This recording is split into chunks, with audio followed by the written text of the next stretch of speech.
Hello everybody and welcome to It Goes Off.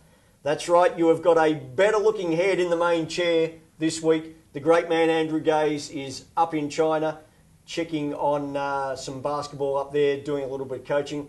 So I'm here in the chair. Round one of the NBL season is in the books, and with me to talk about round one is none other than Cam Tragardh from the Melbourne Tigers. We went from the Melbourne Tigers number 10, we've gone one better, to the Melbourne Tigers number 11. Mate, some big shoes to fill, but I'll have a crack. Well, big shoes, but, you know, you can't fill that big head. No, I do have a large dome, but Drew's on another level, isn't he? I was going to dye my hair grey so I look more knowledgeable, but I run out of time. You might have got away with it. A lot of talking points in the lead up to game one of the season, and probably none bigger than the possibility of Andrew Bogut signing with the Sydney Kings. Couldn't get the insurance done. How did you see that one? It was a little bit of a distraction, I guess, for round one, for our camp, but probably more the Sydney camp, not knowing what's going on. He's such a good player, one of the best in the world, so if he signs, you're probably going to start him and play him lots of minutes, and he wouldn't have had a chance to get any games under his belt, so maybe a little bit of a distraction for both teams, but anytime we can talk about having one of the best players in the world in our league, it's exciting and something we should do. Would have been a major coup for the league to get him on board, wouldn't it? Huge, mate. Like I said, one of the best players in the world, and he wants to play here. He's a very proud Australian. He's a great guy, and yeah, unfortunate we couldn't get the insurance stuff taken care of. No Bogut, but there is Paddy Mills, and helped the Tigers get a win on Friday night over the Kings at the Cage, and the Cage was full and it was rocking. No, it was fantastic. I'm glad he's with us. I've come to the decision that he's really good at basketball and that I'm glad he's in red because he really took that game over. Him and Ayande Ibaka. First sellout crowd in 2 years, and if they're going to put on a show like that every night, we probably expect a few more. And I guess extra kudos to Paddy. He scored 28 in the game, but he couldn't train on Thursday because he was sick, and he was still pretty much under the weather Friday, wasn't he? Yeah, mate, I felt bad keeping that from you and the media, that he was sick as a dog all week, and I think he got the one session in and he was there, but he wasn't really there. He was very crook, and to come out and put a performance like that, it's Jordan flu game-esque almost. As long as there wasn't a Scottie Pippen refusing to come in the game when it was on the line. And I guess talking of that, you know, a guy like Ron Dorsey, who hadn't had a great game, but got the chance to make a big shot, took it and made it. Credit to him as well. No, definitely. He is full of confidence at all times, Ronnie, and he chimed in with that huge shot. But I liked some of the other stuff he did as well. He had my back a couple of times on kazoo when I got beat. He was there to take a charge, and I thought he had a fantastic game, but you'll see plenty of games where Ronnie lights it up as well. The Crocs have been a story in the pre-season. They've lost Russell Hinder with a badly broken leg, and then Luke Schencher's gone out with a hip injury. That's got to shake up the Crocs something shocking. Huge. That's one of the best front courts in the league. Rusty's a great leader, great outside shooter, a fantastic compliment for Shench, who's probably the best back-to-the-basket guy in the NBL and a huge target. So to lose your main two frontline guys and to bring in a couple of guys that have missed pre-seasons and were without a job a few weeks ago, that's going to take time for them, and you wonder if by the time they get those guys back, might it be too late? Could well be for the Crocs. The Sixers have made a change. They got rid of John Williamson a couple of weeks ago. He was injured. They cut him, and they've announced that they've signed Diamond Simpson. So it's Diamond, not Diamond, like Andrew, no D. But he played at St Mary's with Paddy Mills, and from all reports, he's going to be a decent player for the Sixers. Oh, good. No, I haven't heard too much about him, but no, hopefully he'll be a good fit for them because they need a little bit of energy right now after a tough round one. Apparently, he will play. He can play probably 4 or 5. Good shot blocker, makes his presence felt. So you're going to be in for a tough night. No, fantastic. That sounds great, mate. Just what you need. I was hoping he was a dud. The New Zealand Breakers, the defending champions, they got out of the blocks with a 2-0 start to the season. And look, anytime you go on the road, you're happy with a split. So they would be ecstatic going 2-0 to start. Well, they look like the defending champs and probably how you'd expect the defending champs to come out. Tough road trip. The NBL put them on the road first 2 games, and they've responded well and put their hand up for close to title favouritism again. An early casualty this season is Mike English of the Gold Coast Blaze. And not surprising when you see his line from the game, fouled out and was 0-4 from the field. But the Gold Coast Blazers cut Mike English. Did you get a chance to see him at the pre-season tournament at all? No, I didn't. Their games were sort of a few hours after our games, but I heard he could play. And I think he was carrying an injury that I think they were keeping under wraps a little bit and trying to rush him back for round one. But yeah, when you foul out in 17 minutes and don't put a point on the board as an American, you're getting on a plane pretty soon after that from what we've seen in this league. Regardless of the quality of the imports over the years, the one constant has been the pressure to perform, hasn't it? And simply if you're an import and you don't perform, your job is gone. Huge. I think over the years, imports have become more role players. 10 years ago, your two imports scored 30 every night. They played 48 minutes a night or 40 minutes now. I think a lot relies on whether you win or lose too. Perhaps if Gold Coast win that game and win it comfortably, Mike English gets a few more weeks to sort of set his feet. But you lose round one at home, the finger's going to be pointed and it's going to go to the Americans first. Let's get into a little bit of controversy on It Goes Off. The block charge circle under the basket. It was highlighted in the Kings-Tigers game on Friday night with a couple of contentious calls that had the benches up. How did you see it, Trigger? How do you understand the rule and how do you see it was called on Friday night? At first, I thought, we were talking about the Lucas Walker one on Jerai Grant. At first, I thought it was the wrong call. I was around the area.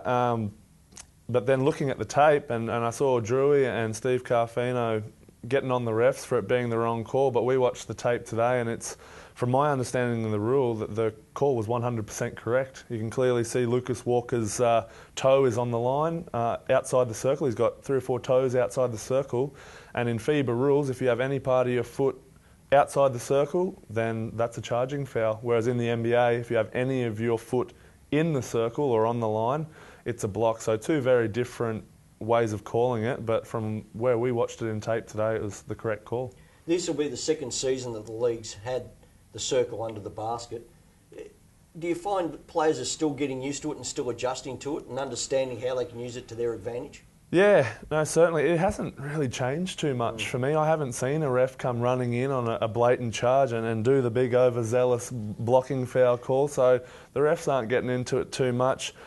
I'd prefer the NBA's way, actually. If any of the foot's on it, I think that would protect us as players a lot better because you saw the Grant-Lucas Walker collision. Lucas is doing he's doing the right play, but they both fall down. That could probably be, a pretty serious injury. If we change that rule, get him a foot further out, maybe he hits Lucas before Jerai jumps. So I'd prefer to see it change, but that's the rule as it stands, so we've still got to get used to it. There you go. It's rule interpretations from Tragardh. But now on It Goes Off, it's time for Hot and Not. Hot. I think hot. Probably the New Zealand Breakers opening 2-0 on the road. Yeah, well, they dropped a couple of big fourth quarters. I saw against Wollongong last night. They dropped 40 points on them in the fourth on the road. So all systems are go. Looks like Andre Lamanis has the offence purring like a kitten. Got him cooking. Paddy Mills with 28 points. He was one short of Joe Ingles' 29 as the best debut by an Australian. So Paddy's pretty hot. And I think probably the Taipans going 19 of 19 from the free throw line against the Crocs is pretty hot as well. Just a little better than the Tigers shot the freebies the other night, Trigger. Yeah, no, we were no good. If you're watching at home, don't watch what we're doing. We need a bit of work from the foul line, myself included. And the Knots. Goes out saying that Mike English, cut, gone, over, is ice cold. You lay a goose egg in your first game at home and, yeah, you're going to be on a plane. But he could have company pretty soon because also not hot is Andrew Warren of the Taipans.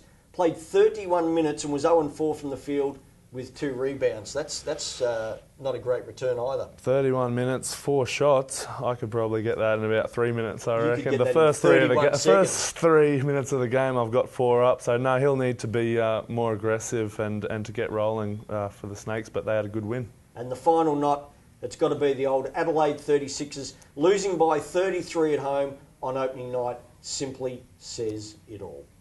It is backed by popular demand. The fans just inundated us demanding that the 24-second challenge return for a second season on It Goes Off. So we gave the job to our very own Trigger here to go down to Wemsack with the Tigers, and he had Paddy Mills and Daniel Dillon firing up for the 24-second challenge. All right, it's Cam Tragardh coming to you from the Melbourne Tigers. We got the 24-second challenge again this year. First cab off the ranks, Mr. P. Mills. Paddy, how do you think you're going to go? I don't know, I've never done this before. Well, you're in the NBA, so you should win. Let's get after it.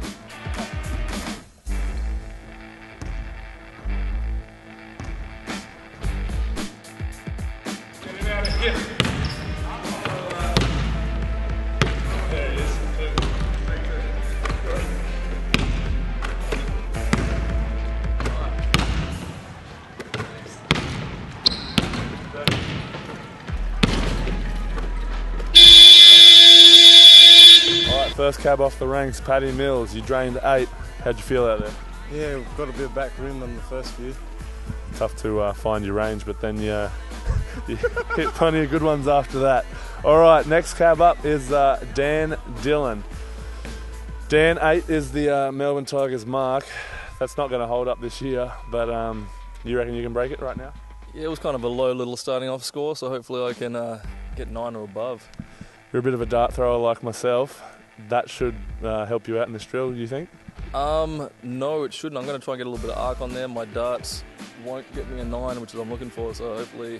I'll get there quick though. That's what you want, rapid fire. You might get more shots up is what I mean. We'll see, let's start it. Let's do it. Let's do the do.